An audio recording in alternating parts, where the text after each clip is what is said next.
Rebecca Davis of Weird, Scary, and Interesting. Today, we're going to be talking about another monarchy topic, but we're going to be talking about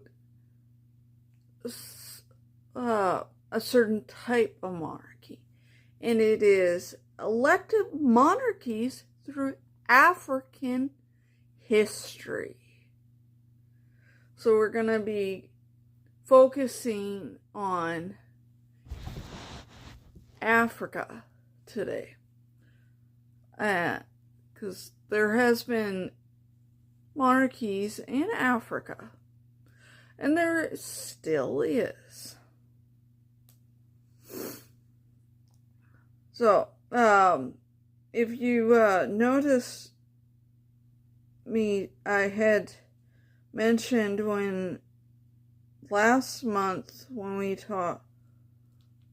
were talking about former monarchies through ancient times, I mentioned that there's different types of monarchies.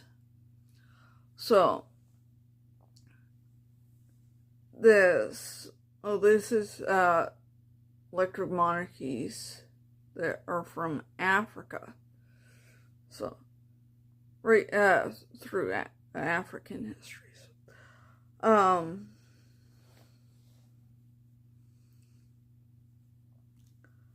A monarchy ruled by a monarch who is elected.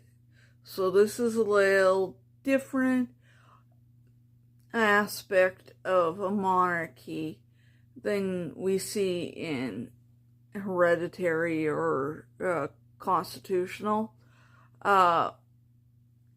It's a little different idea. It's kind of like, you know, how you go to the polls and you vote for the new person or the current person to be the person to run things.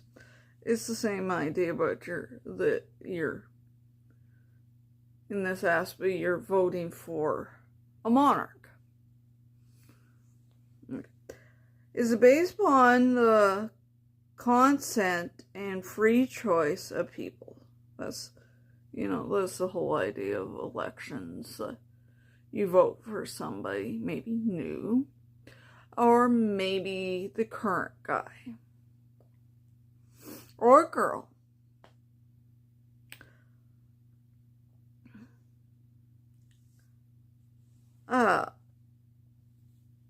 Monarchs are elected or appointed by somebody, and electoral college for life or defined period. It would be kind of like in Cambodia. No, not Cambodia. Malaysia. When early this year, when I got the idea to do this topic of doing elective monarchies, that I read that Malaysia's elective monarchies monarch runs for 5 years. So the new guy just got in last year. So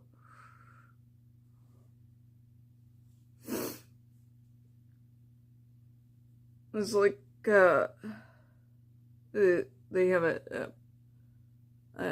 some places have a period of time that the person in charge is in office for. And then once that time period's done, election comes, everybody has to go back to the polls again and elect a new person.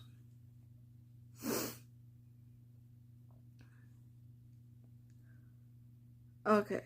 Several African kingdoms employed elective systems for choosing their rulers, where accession wasn't solely based on hereditary. That way it's a little different. You get a choice. In this system, you get a choice who's going to be the next king or queen. Girls can roll too. To run things.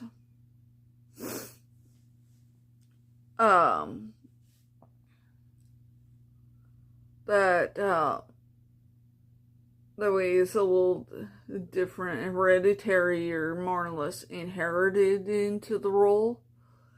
And hereditary, well, another episode, we are gonna eventually learn about hereditary monarchies. And that way we can get an idea of what kingdoms had that system. And in that case, through each of the hereditary, constitutional, and election, and we're gonna learn about different parts of the world that had that type of system put in place. Okay. Examples. Okay. I thought to put that. Examples. Included the Kingdom of the Congo, where nobles elected the king, and Mali Empire. It's where the empire where Mansa Musa comes from, and where the Great Assembly of GBARA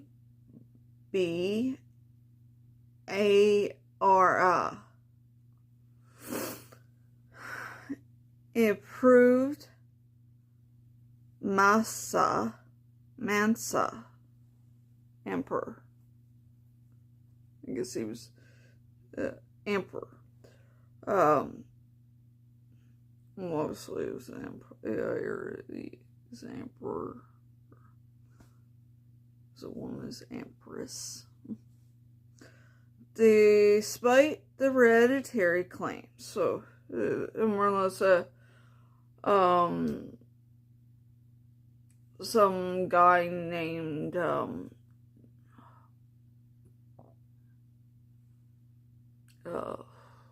Nelson said that I'm a direct descendant of the first king of the Mali Empire, and some noble says, yeah, so what? We're gonna do this election. If you want to prove yourself, you want to get elected, put your hat in the ring. Put your name in. And he could go against Massa. And Nelson might win, or Massa might win and become the new ruler of that kingdom.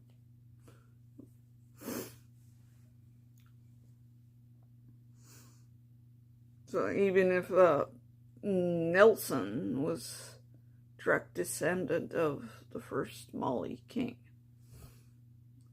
wouldn't matter. Okay. West African kingdoms like Hanti,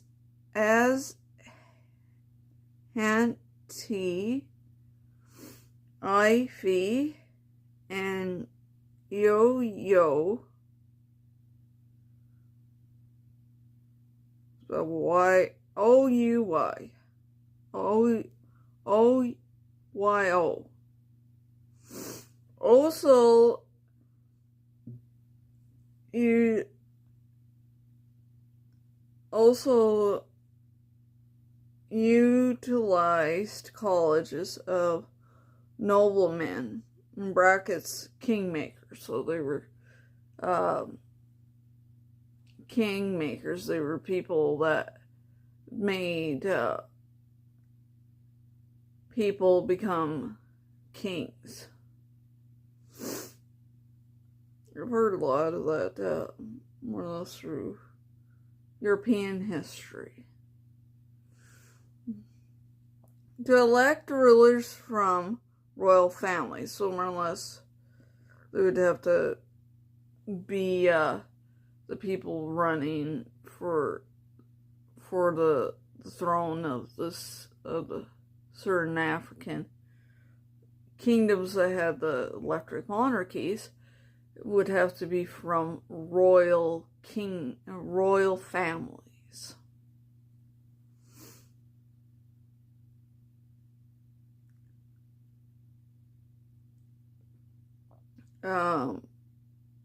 We are going to learn all about 6 African countries that had a system of elective monarchies, and we will learn a little bit of the 6 African countries' history.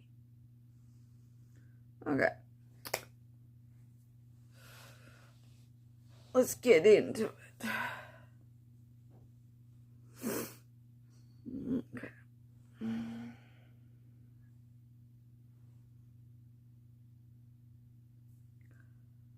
Number 1. Regency of Algiers. Regency of Algiers was an early modern, semi-independent Ottoman province. So it's more or less during the Ottoman Empire time. And a noble vassal state on the Barbarian coast of North Africa. So we're going, this is in the north part of Africa. From 1516 to 1830, so this is all the way back. I'm not quite all the way back in history, but a little bit back around the Ottoman Empire time. You know, the Ottomans are the ones that ruled Turkey and most of the world. Because they picked up quite a bit of places. Okay. Regency of Algiers was an elected monarchy from the 17th century until the 19th century. So, yeah, it's kind of in modern day, close to modern day. Well, that's the last century. It's from until the last century. We just got through the 19th century. So, where the D-E-Y, if you want to know how it's spelled, the ruler was chosen by either the Vine of Algiers or the Taifa of the Rais, in brackets it's Assembly of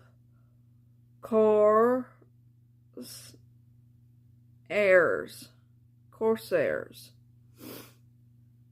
These bodies held the power to elect the DEY,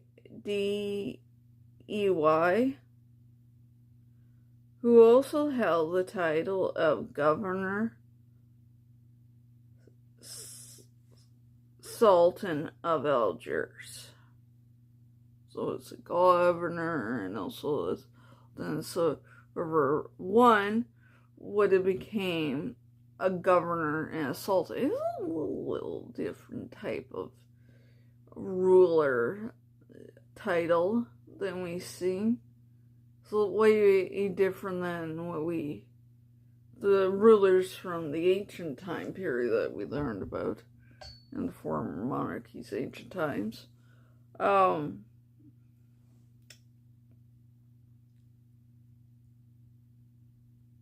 I could see that, I could see why he would be titled governor and sultan, because is it ruled under, is part of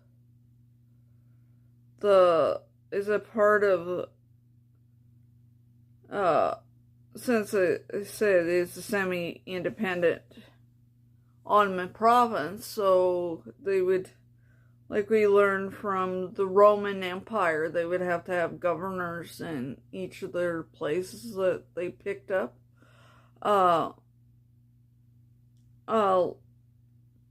So in this case, they had a governor and a sultan. So since it was Regency of Algiers was a semi-independent. It was a governor because it was a province from the Ottoman Empire, and it also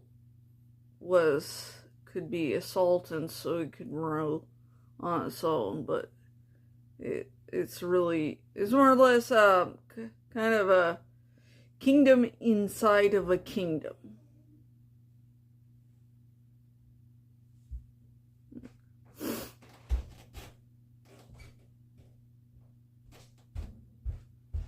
Hold on.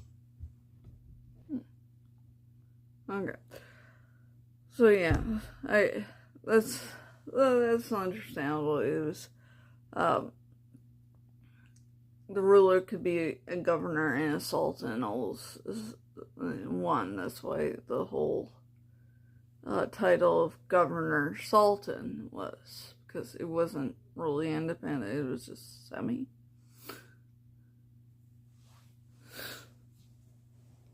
Okay. Okay. That's a little different title. Okay. Let's move on from the Regency of Algiers. Hold on. Okay, I'm back. I was wondering what the sound was upstairs, but it was just my roommate and her mom. They're gone now, so. We were set, before I paused, we were going to move on to the next elected monarchy, elected African monarchy. So we'll move on from Regency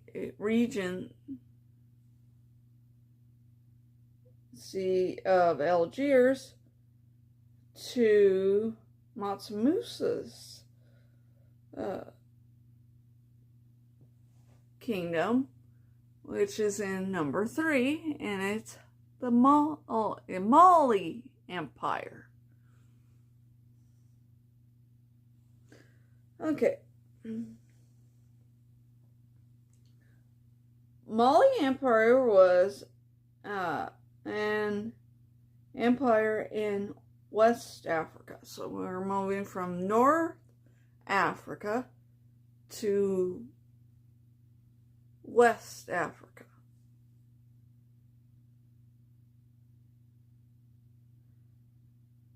from 1226 to 1670. So this is a lot older than the Regency of Algiers.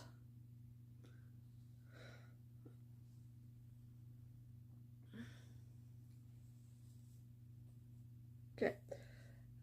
The empire was founded by Sand I Ta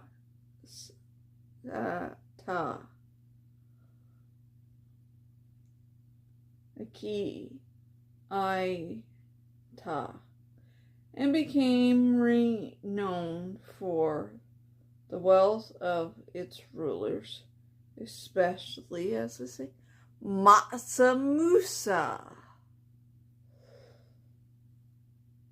I think he's the most famous Mali emperor.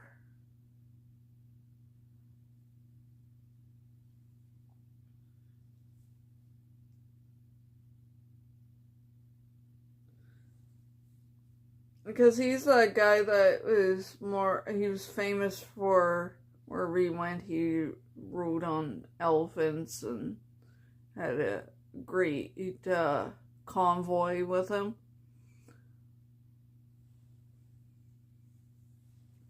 And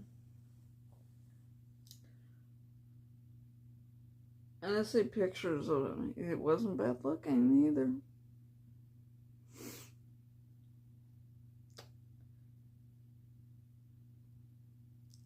He's a lot older and still alive today. I think I was right.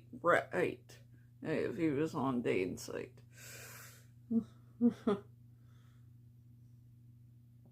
Okay. Mali Empire was an elective monarchy. That rulers were known as the Mansa. Was typically chosen within the Ki-Aita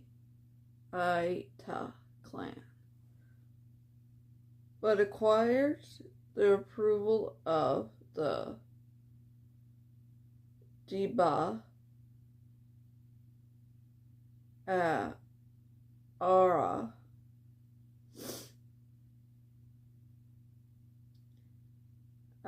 Great Assembly incident in the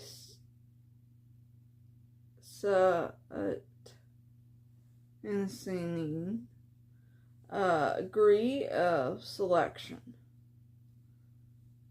beyond mere hereditary. So this is another one that didn't matter if you were a direct descendant of the first emperor or Mansa. They still had to do the electives to give the peoples the right that maybe they wanted somebody different. The system blended hereditary sessions with the form of elective process. So it's both best of both worlds. You get hereditary and election, so it's probably two cousins battling to rule the throne of Mali, where the Jiba Ara could potentially reject descendant heir. So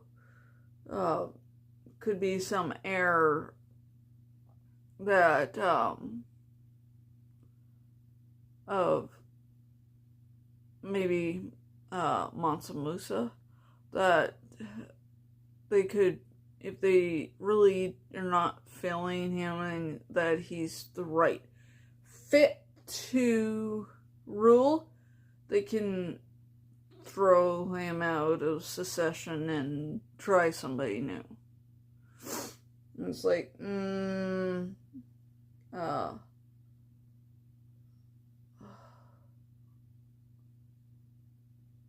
to think some African names.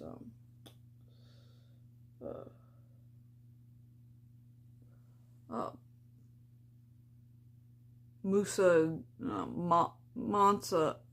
Musa the second. They're not filling him, so thinking that he has some questionable things that he's been doing lately, and I don't think he'd be a good fit for a ruler. So, we'll try his cousin Bull.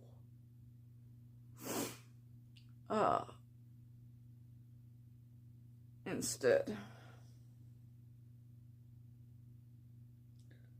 So that means they could just have election and decide who would be the better choosing fit to rule over the Mali Empire.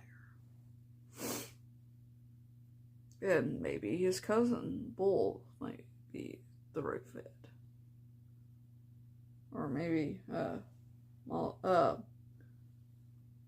Musa II will just surprise everybody and be the better ruler. Yeah. So let's see that. Yeah, that probably explains why Mansa Musa was called Mansa, because that's his title. It's a little different. We're laying out a little different types of ruling titles. We had a governor sultan from the Regency of Algiers, and now we got Mansa. A little different. A little different than different titles like emperor, kings, czars, and that. Okay.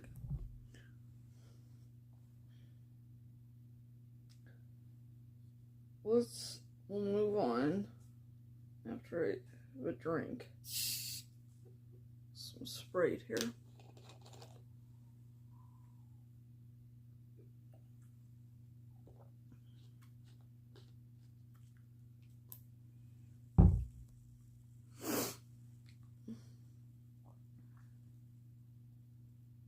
If you notice, we rearranged down here. That's why the green chair sits here now. Not sits on the wall, by the wall that you would have seen from the last few episodes of the Former Monarchies Ancient Times series. Okay. Let's move on from the Mali Empire to number 3,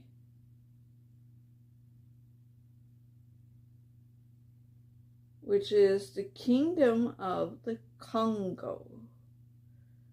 The Kingdom of the Congo was the kingdom in Central Africa. So we're going from West Africa to Central Africa.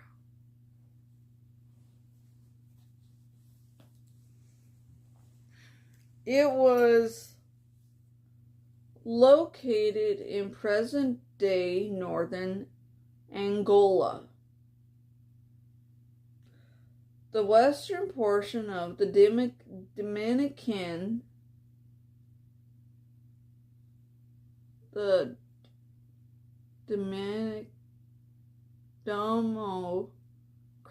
Democratic Republic of the Congo, that's what I was trying to say, and southern Gabon, and the Republic of the Congo. Okay. Spelled a little different. The Kingdom of the Congo, spelled with a K. And the Republic of Congo, spelled with a C. It's two different ways to spell Congo.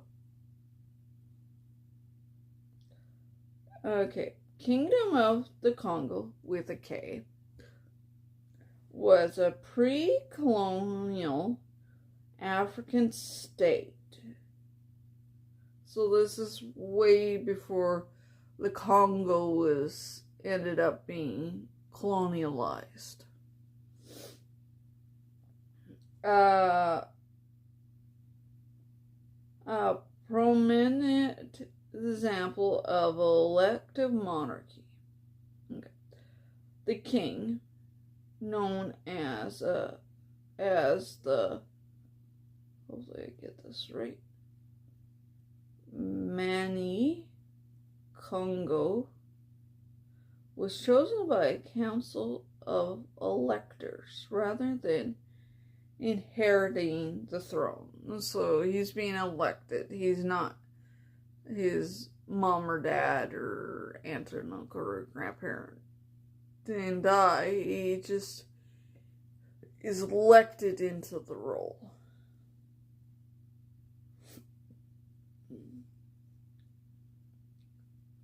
Through a lineage. The system where the blood relations of less influence, so it's more or less the person that's really down in the line of succession that gets the job. The underdog that rises to, he's like under 60 and, well, he made it to the top. So my roommate's back. Oh, I'll be back. Okay, I'm back. Anita's home and she just had to tell me something. Okay. Okay, as I say, we left off that relations had less influence of the system where blood relations had less influence. So it was more or less like you see in what it would be called probably relations that weren't the senior royals. That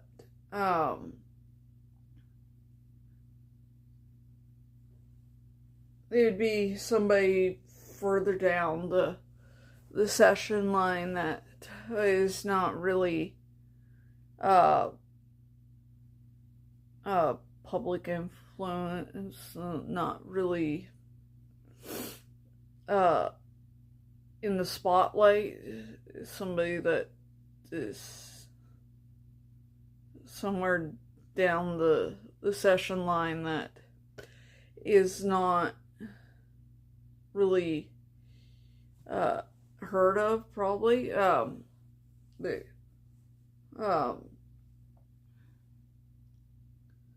That once the election comes in, they probably get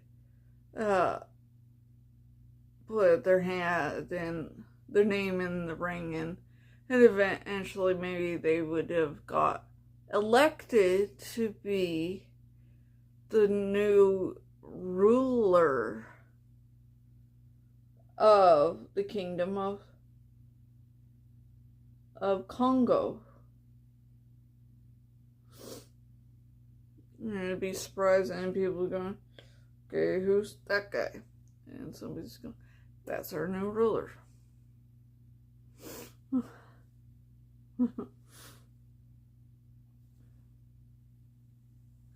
Okay, and preceded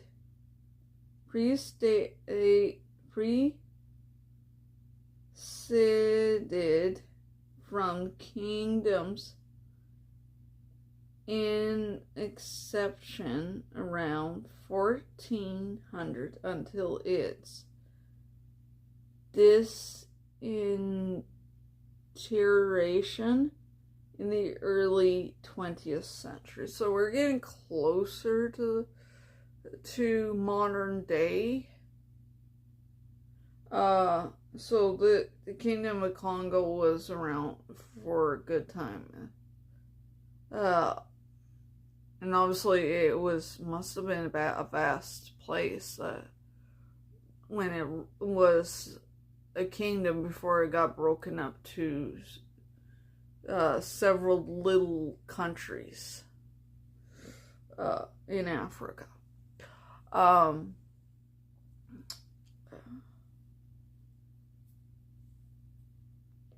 So at least the Kingdom of Congo gave people that were not so influenced. They were blood relations to royalty. But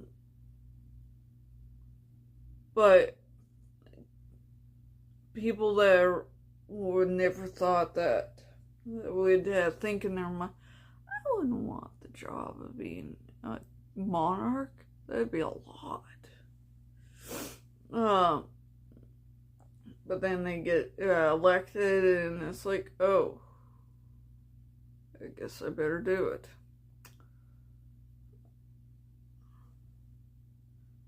I don't know how many years they had to rule, because I was trying to look it up, but it's hard. I wasn't getting anywhere. So I just thought to give you, we could just talk about the little bit of it. There's probably was a time period a short time period where they would have ruled, since it's an elective monarchy, and they probably didn't have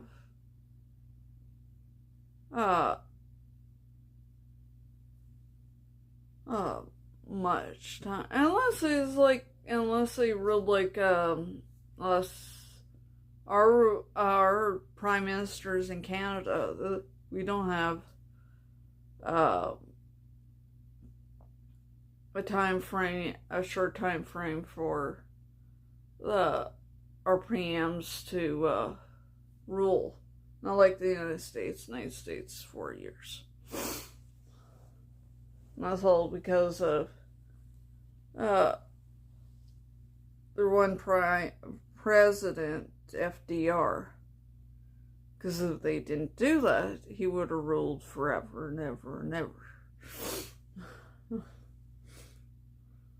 Okay. Yeah. Okay.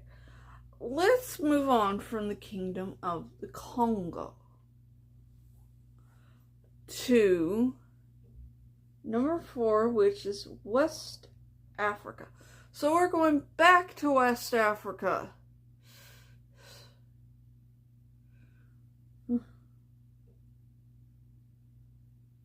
So, West Africa was a home to several powerful and influential kingdoms and empires, including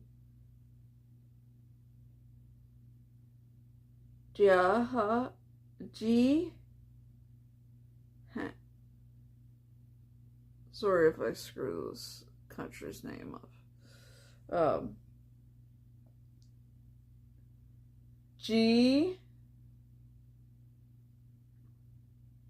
Hannah, Mali. Remember Mali? We were just talking about the Mali Empire. And Song Hai.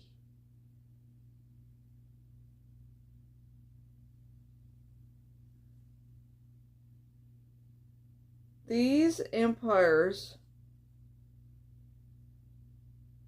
flourishing between 8th century and 16th century. So a big gap of time period they ruled, including key trade routes, amassed great wealth, and left a lasting legacy on the region. In West Africa, particularly during the pre-colonial era.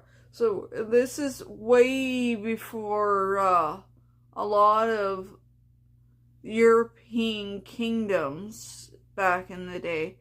He started colonializing places.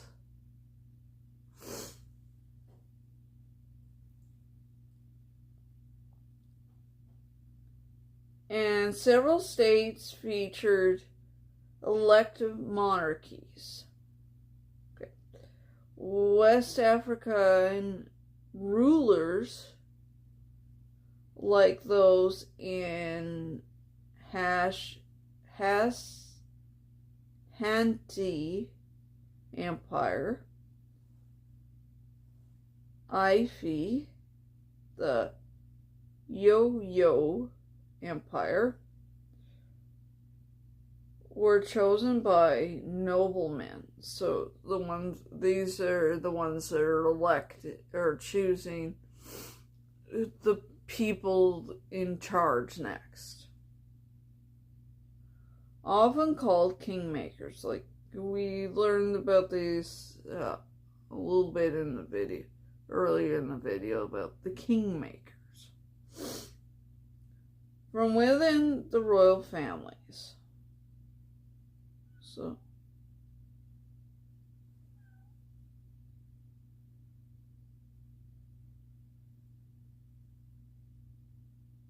that's where I hear Stash and she's outside. This practice of selecting a monarch from a pool of eligible candidates in some areas today. So I guess they would have to go through and figure out, look and see what eligible West African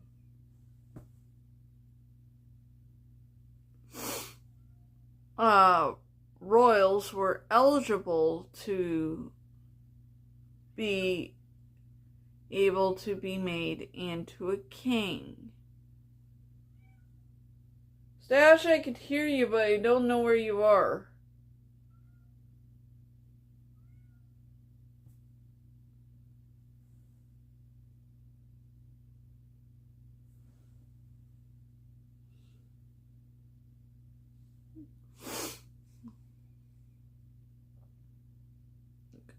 Stop meowing. Okay. And that's probably how they, with them looking to see what West African royals were eligible, whoever's lucky enough, they could be made into the next ruler of West Africa.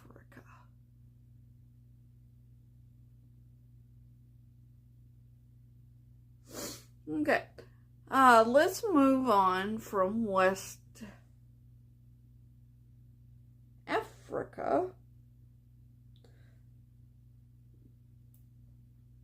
to our second and final kingdom, and that's in number 5, which is Eswatini.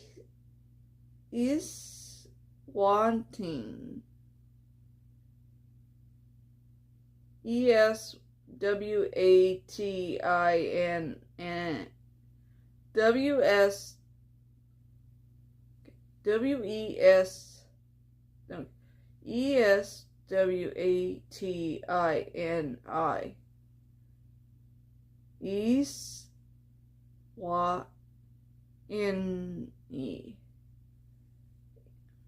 Okay. Iswatini, probably known as the Kingdom of Iswatini,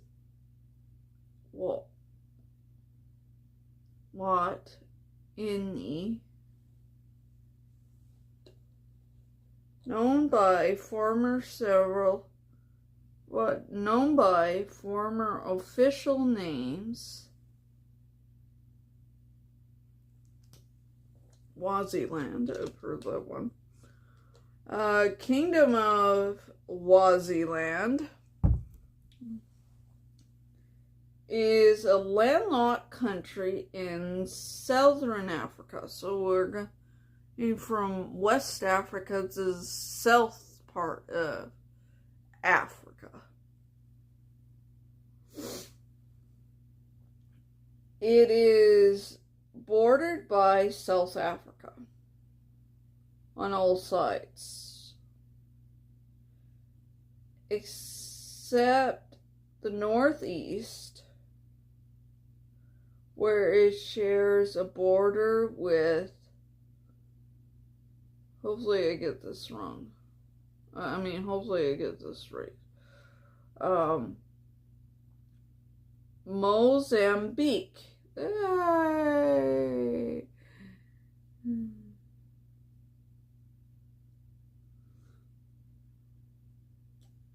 Iswatini,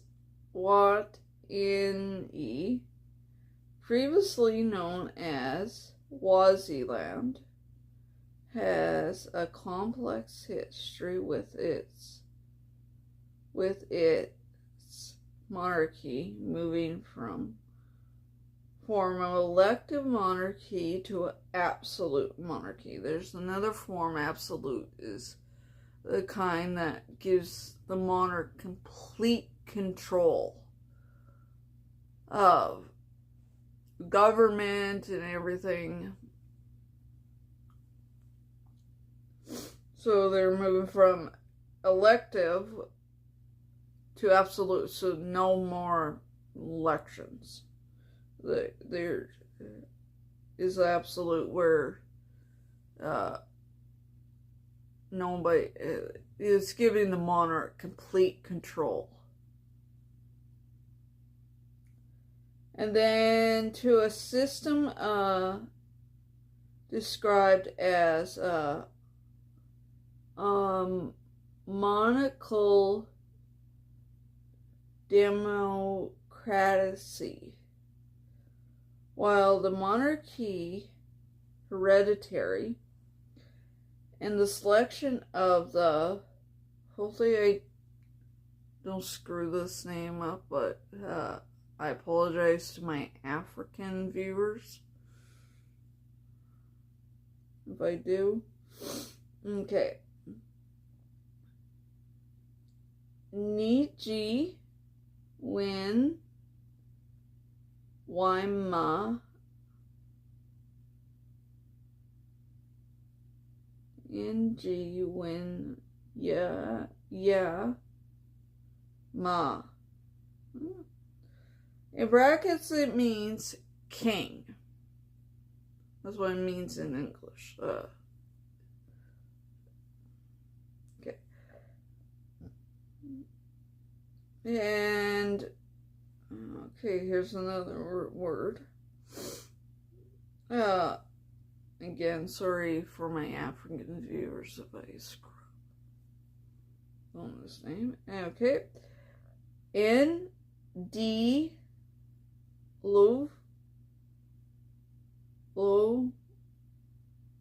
V-U Kitty. Okay. That means, in English, Queen Mother. Okay, you know how like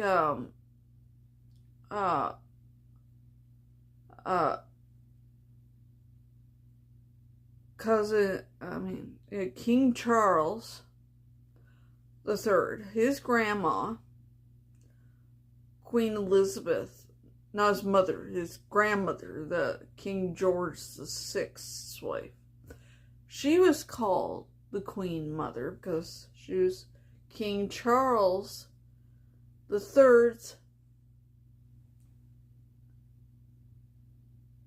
mom's mom. So since his grandmother was his mother's mother, she got the title of Queen Mom. So that's just more or less, it's a title for any monarchy, anywhere in the globe, that his mother is still alive at the time of them ascending to the throne.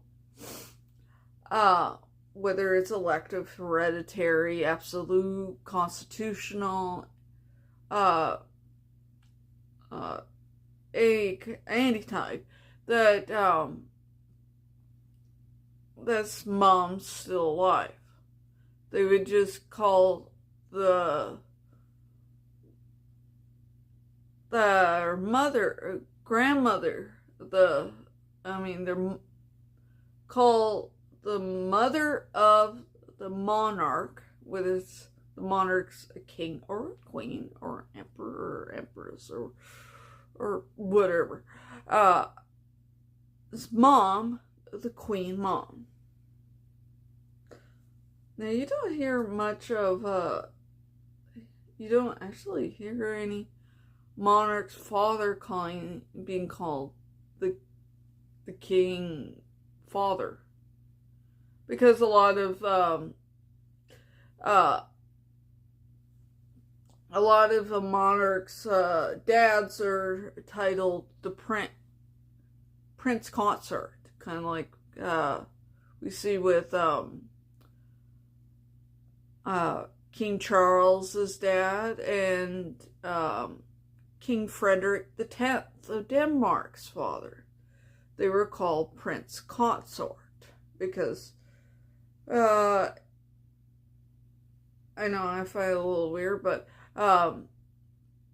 what I've seen on a bunch of videos on YouTube, from people that talk about royals, the royal subject, it's because of the fact that the title king is supposed to be higher than a queen.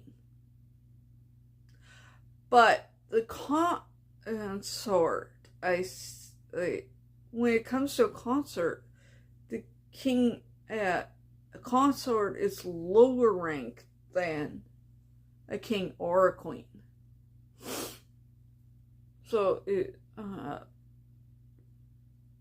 I think the only king consort title is ever given using was for Mary, Queen of Scots, his husband's. Her second husband, because she was married 3 times. Her first one was the King of France.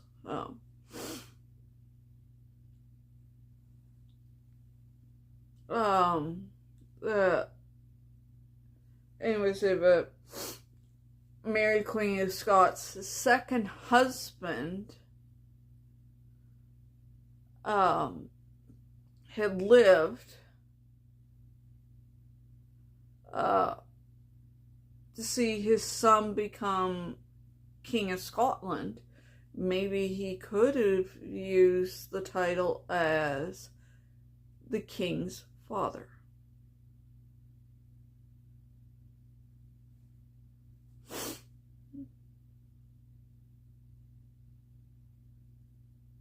Anyways, most I think why you don't hear the king's father, because most king's father has passed before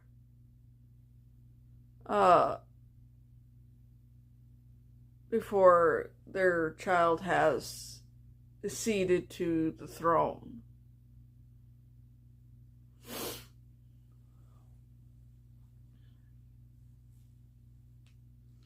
Okay. Let's get back to Africa. Okay.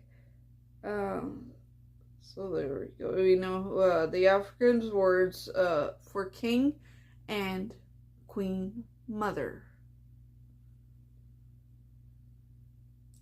Okay, it involves a degree of traditional selection process and constitutional with the key figure. So I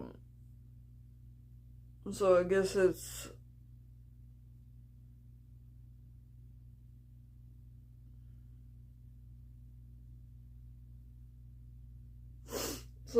this is it's just a setup. It's a traditional way that Eswatini had set up their election to go through these key figures.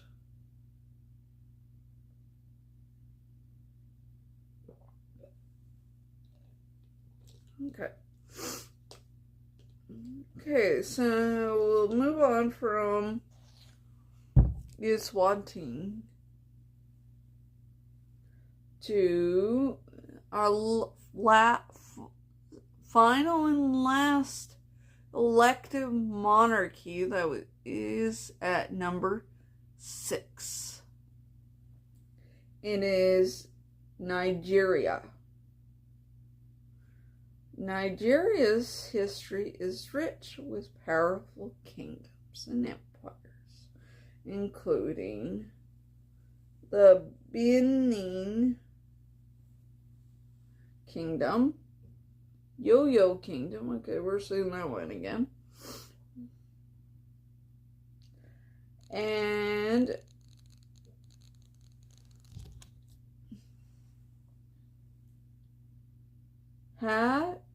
Yusa kingdoms. These pre-colonial states, so there's another one that we're seeing before the colonial period where everybody's getting colonialized by Europe. Along with others like Nri Kingdom, the Inupi Kingdom, and shape the cultural and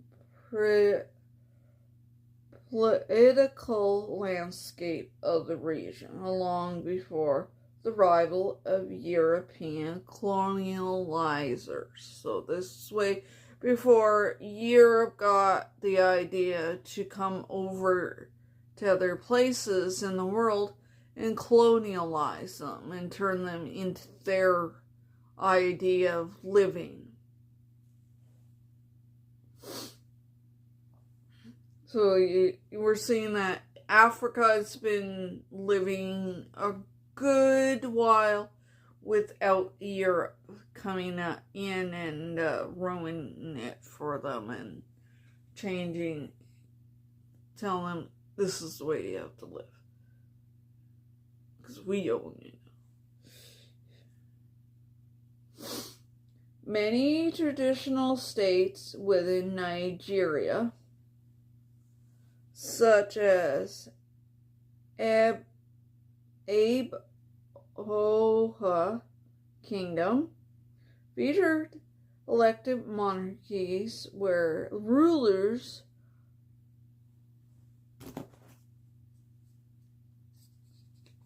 were chosen by councils of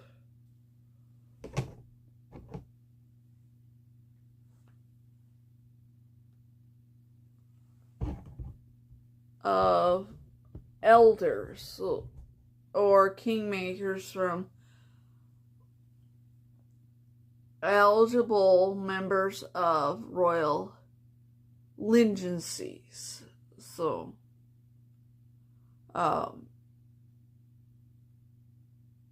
whoever was in, so could be some elder or could be in running for the throne of Nigeria, or it could be somebody that was a descendant from the first Nigerian king. Could be on the race to become the new ruler of Nigeria. And who knows whoever would win. It could be whoever wins gets to be the new ruler, and that's it. Till the next election is called and it's time to do it all over again. Okay. I hope you enjoyed this, and in other seasons we're going to see with this topic of elective monarchies, we're going to look at other monarchies through other parts of the world, like Asia, Europe, America, Oceania, Hawaii. And as I said earlier, that we're also going to talk about hereditary monarchies, and we'll talk about different parts of the world that had that system set up. So, hopefully you like this video, enjoy this topic, find this topic fascinating of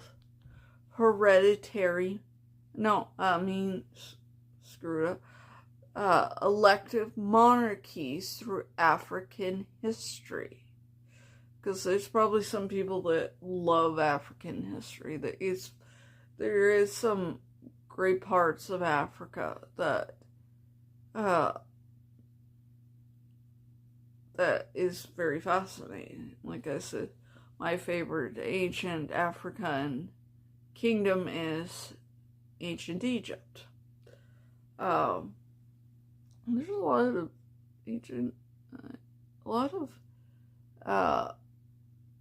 of African kingdoms that were mentioned in the Bible too.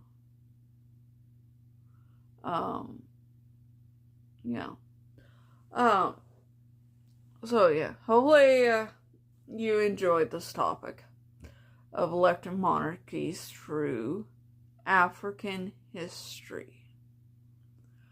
So, if you did, you know the drill. Like and subscribe, and don't forget to comment. And don't forget to ring that bell. So, next week, we are going to be talking about the ghost of queens of music. Wait, I'm wrong. That's not next week.